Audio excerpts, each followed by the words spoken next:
November 11ஆம் தேதி இரவு அல்லது 12ஆம் தேதி முதல் கடலோர மாவட்டங்கள்ல படிப்படியாக மழை தொடங்கும்.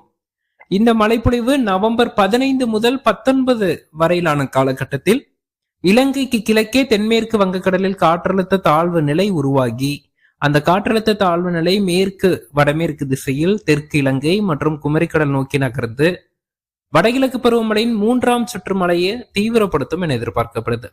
இதன் காரணமாக நவம்பர் 12ஆம் தேதி தொடங்கக்கூடிய கிழக்கு திசை காற்று மழை படிப்படியாக பரவலாகி நவம்பர் 15 முதல் 19க்கு இடைப்பட்ட தேதிகளில் பரவலாக கனமழையை கொடுக்கும் அப்படின்னு எதிர்பார்க்கப்படுது.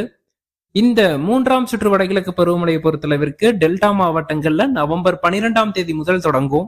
நவம்பர் 12 தொடங்கி 19ஆம் தேதி வரைக்கும் நீடிப்பதற்கான சாதக சூழல் இருக்கு. இந்த மழைப்பொழிவு காவிரி டெல்டா மற்றும் தென் மாவட்டங்கள் உள் மாவட்டங்கள்ல பரவலாக நல்ல மழைப்பொழிவு கொடுக்கும். வடகோடி